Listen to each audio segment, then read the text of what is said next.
All right, man, we out here early Saturday morning, man, out here on the intramural fields out at the University of Miami, man, with Trajan Bandy. You know what I'm saying? He out here.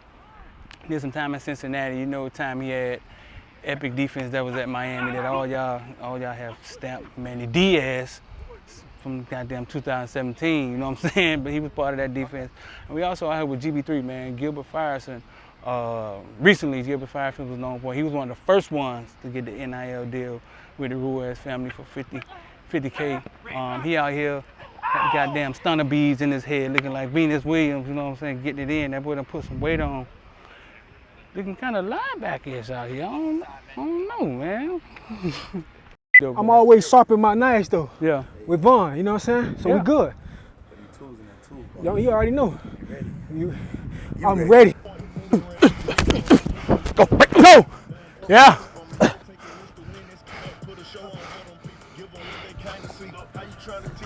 Just swear on that boy.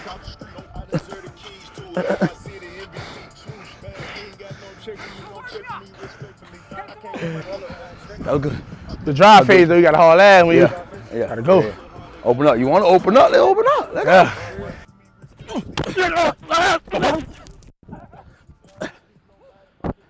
Jog it back. Hey, just gotta keep sharpening. That's the TSP way, baby. This is what we do. One of the best doing it for sure, bro. Appreciate that, Hard big working, dog. you know what I'm saying? He pushes everybody, man. Appreciate that. I like big coming dog. to him. I like working with him because he gonna bring the best out you every single time. Fact. You know what I'm saying? It's a Good fact. coach, you know what I'm saying? Show love every time you down here, man. That's Good it. dog right here, for For sure. sure. Yes, sir.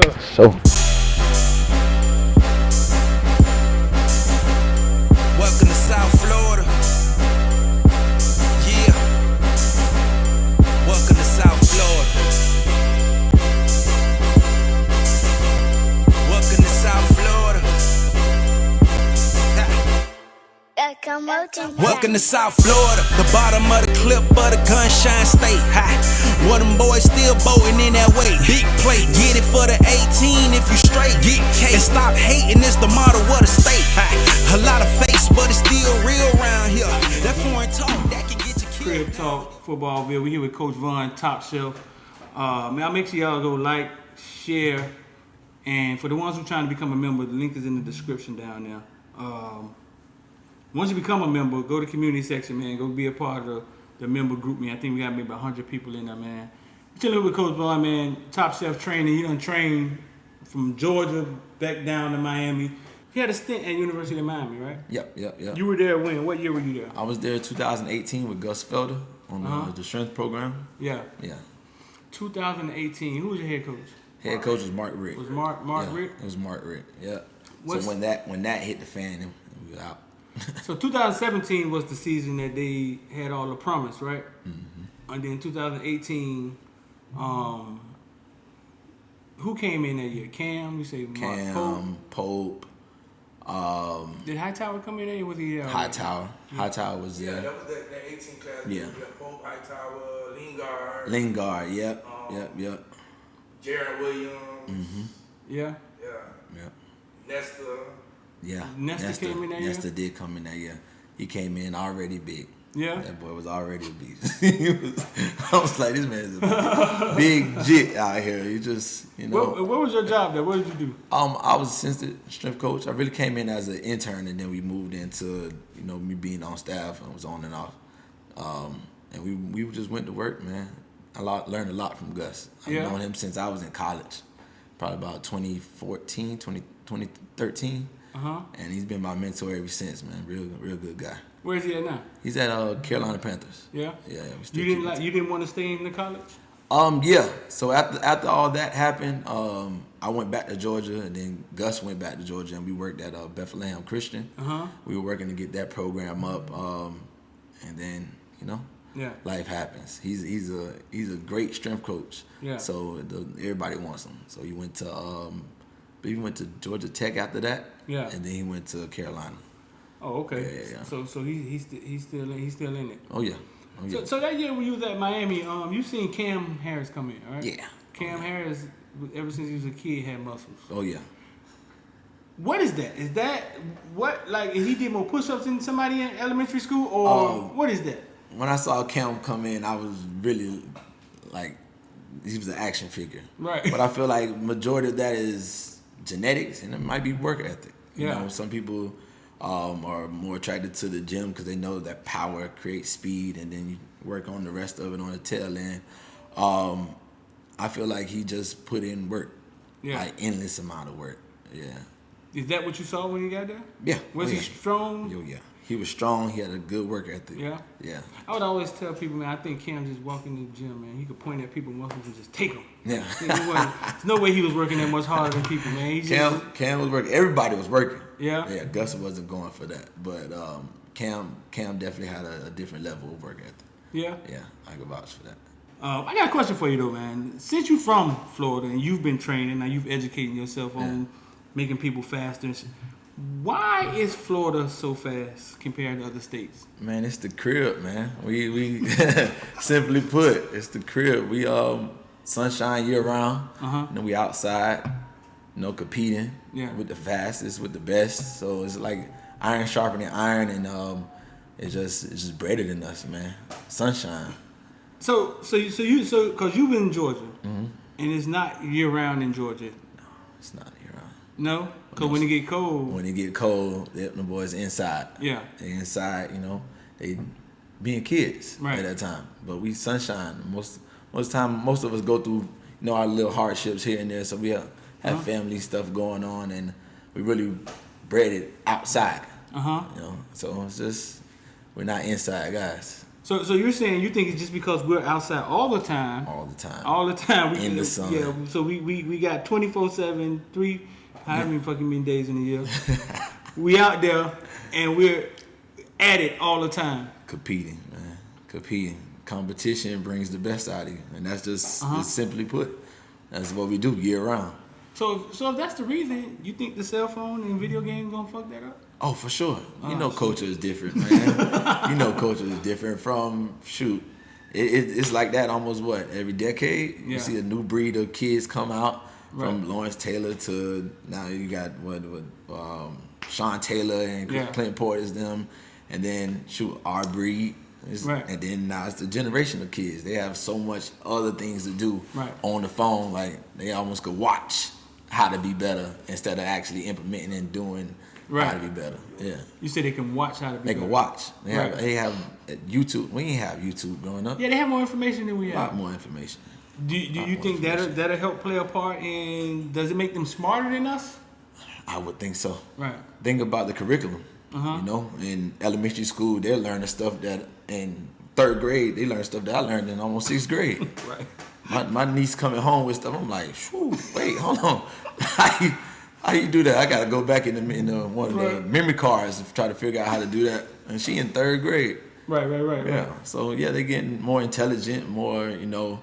I feel like they're more intellectual when it comes to data.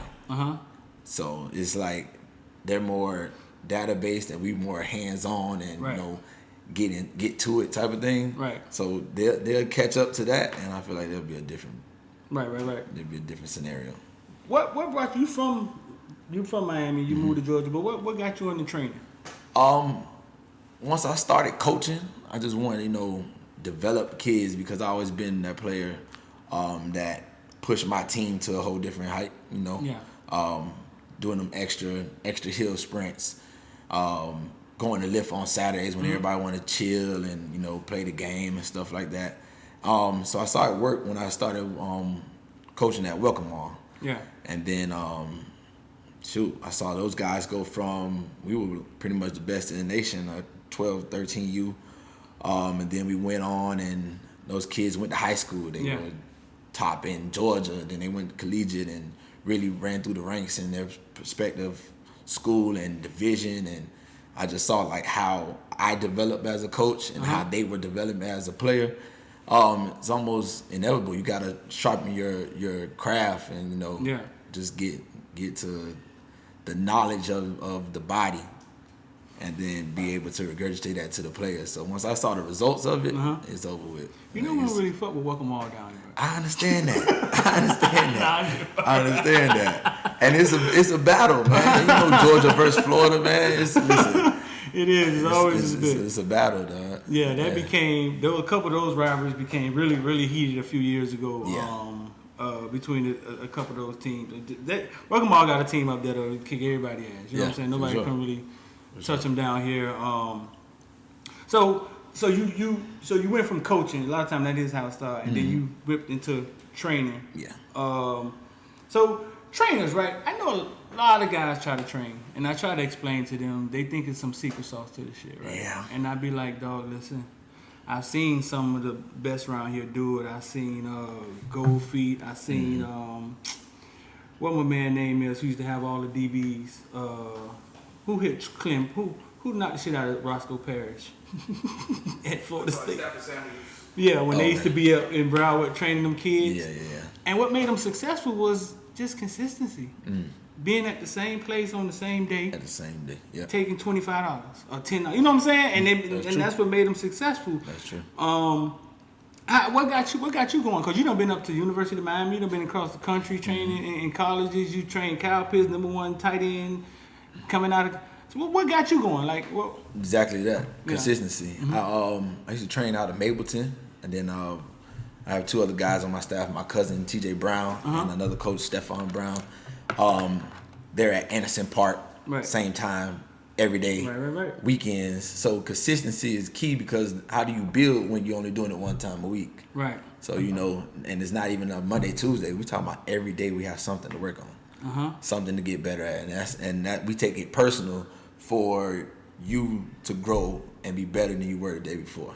Right. So that consistency factor, that's the #1 thing that I wouldn't say let's say #2. Right. Our passion sets us apart from anybody else. Yeah. Like these kids are really like our little brothers. They call us big bro and all kind of stuff. So it's like our passion, and that drives us to be consistent because we want it as bad as we want to breathe. Like this was our way out. After football, and that's just the #1 goal. Stay consistent in our craft. Y'all would have how many kids at the park? It started off with what, and then it ended up with how many? Man, it started off with 7, and then turned into 21 probably by Friday, and then we had to break them down into skill. We know we advanced. No matter if you're in 7th grade, but if you advanced enough, you can go with the collegiate boys. We have some young boys that really get to it. So we just break it down to skills, advanced, intermediate, and then we just break it down time blocks. Yeah. And go like that. In Georgia, did y'all ever clash with the high school coaches? Oh yeah. Talk to me about that. Yeah. Because I've seen that happen numerous times. A lot of high school coaches feel like we're teaching these kids just like gimmicky trainers. But no, we're really breaking down. We call it drills that translate. Hey, don't anticipate it. Don't anticipate it. Yeah. So really, in all actuality, once you stick that foot in the ground, boom, I want you here, right? Patient, boom, then break, backside. All right? Don't anticipate it. I might hold your ass till you get to the gate.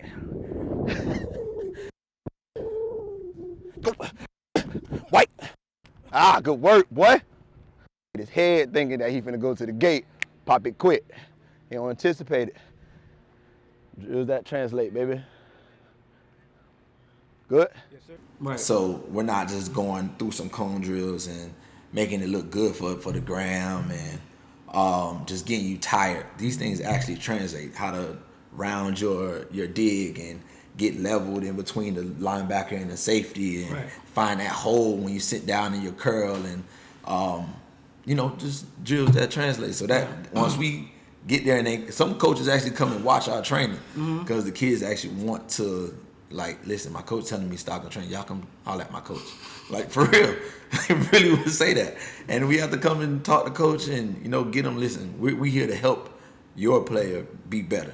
Right. We're not trying to take your place. We want to hear the terminology that y'all giving. We ask them to bring their playbook and we listen to the terminology that coach has. So, we're not stepping on their toes. Yeah. We are additive.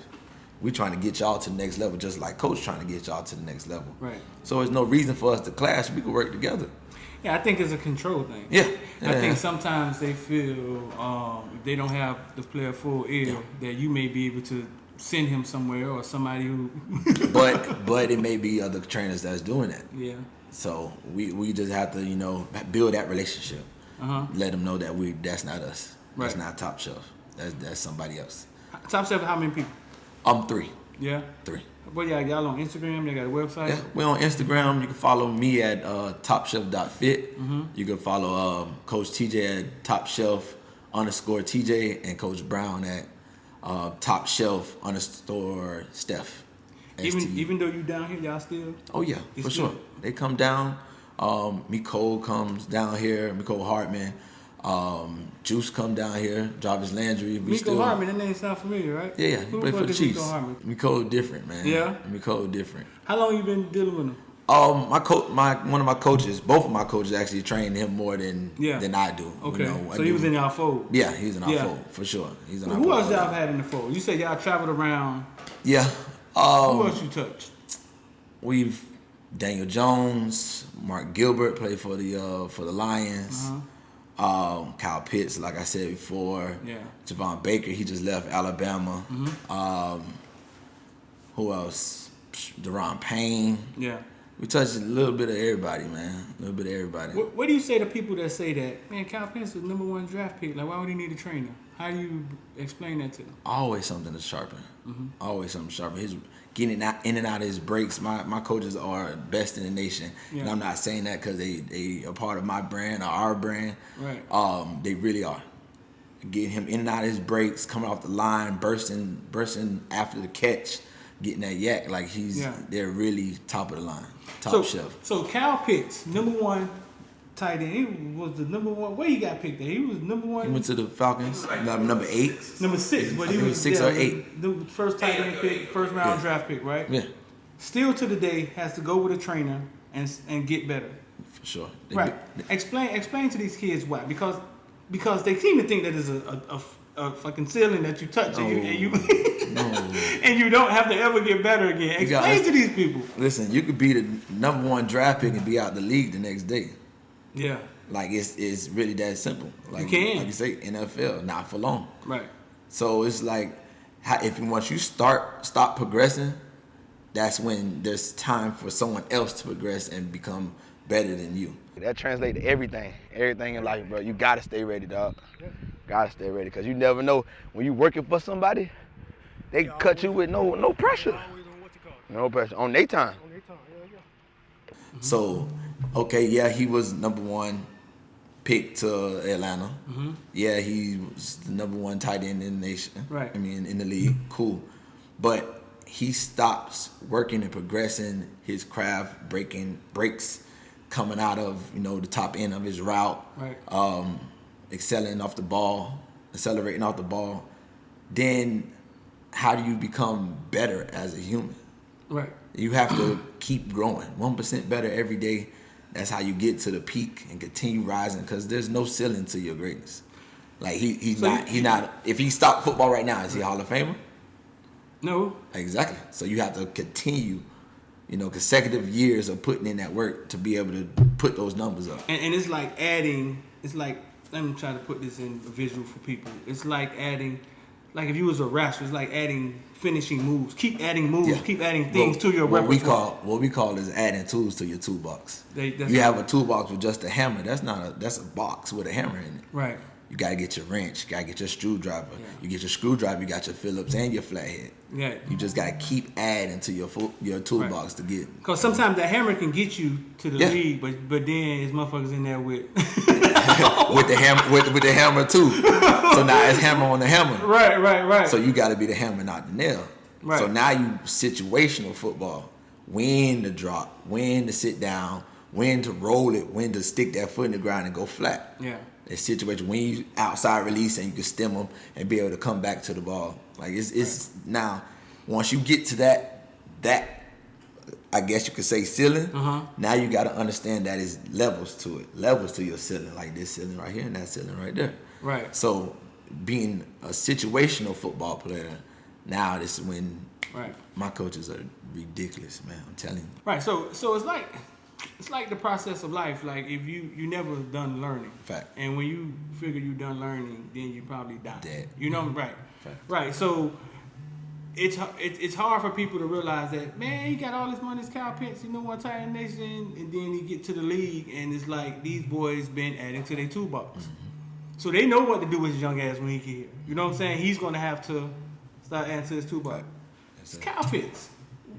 Was Kyle Pitts a tight end or wide receiver? Tight end. Tight end? What made him different? What's the difference? He could block. He can block. He could put him. You could put him on line, and you also could flex him out though. So I would say a hybrid. Yeah. Like an old school H-back almost. Like you could put him in that. Explain that to the fans, because a lot of fans don't know the difference. Traditional tight end, hybrid, H-back. So I would say a traditional tight end is like Jeremy Shockey, where you could put him in that box and he could block run game, right. where he's 250, 260. Right. Mm-hmm. Kyle Pitts is probably like 235, 240. Right. So he's like a bigger receiver, but he can still get in the box, flank him out just a little bit, and be able to put him a one-on-one match with a backer. Mm-hmm. And he has the speed of a receiver. That's a hybrid. So that's something that now you have a matchup, right? That is in your favor because he's that hybrid kind of tight end. He had the speed of a receiver. Who? Kyle Pitts? Yeah. How fast was he? He was running 4.4. Kyle Pitts. And he was 230. 235, 240. So you're saying what makes him different is that he could go and block somebody, and Jamar Chase wouldn't be able to because of his size, basically. Fact. So he is like a fucking outlier, like a unicorn or something. Yeah. He's right. A tight end unicorn. Yeah.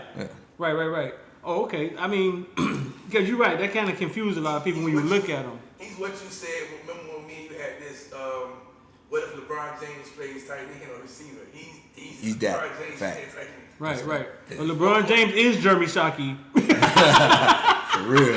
With Kyle Pitts speed. Height and weight. Yeah. You think LeBron James could play tight end in the NFL? You're damn right. Would he be the greatest tight end ever to play in the NFL? He probably would. Just think about if you train him up as a football player, he has the same work ethic in football like he has in basketball. He's 250, 260, jump, right? size, body control. He would be something we never saw before. Exactly. I mean, him had this whole back and forth about it, man. And he said, "John, you think LeBron better than Jeremy Shockey?" Yeah. Hey, y'all say Shockey. I said Megatron. Yeah. I said Megatron. He just said, he said if you train him up to be a football player. I said LeBron James never trained, so I can't say he will be the greatest. I don't know. I would take my chances with him. Listen. First round draft pick, we select LeBron James. Some people just winners. I say some people just winners. So you think it just you train him up? I feel like he's gonna hone in and he's gonna sharpen his craft just like he did in basketball. Right. Yeah.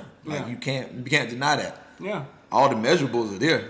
That's ridiculous. Surpasses anything we probably ever saw before. He's bigger than any tight end. He's 6'8", like 280. That's bigger than any tight end you would Jumps higher. Yeah.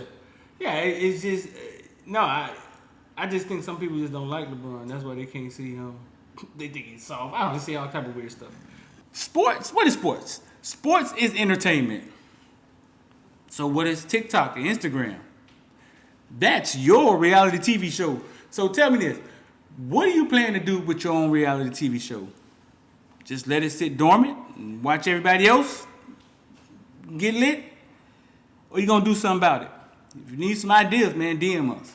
It's a big difference. It's a big difference from training and coaching. Mm-hmm. So coaching up a youth player and watching them grow like I did with my first guys, that's something that's my passion. Right. That's my passion. I feel like they take it more to heart and they implement it more and they need it more than a collegiate player that is rising and has 1,001 trainers that could tell them how to do something without actually coaching them because they have the ability and experience. Yeah. If you start with the youth, that's almost like sowing the seed, planting the seed, watering it, then watching it grow, not catching the plant while it's already here, and all you have to do is, let it come into fruition.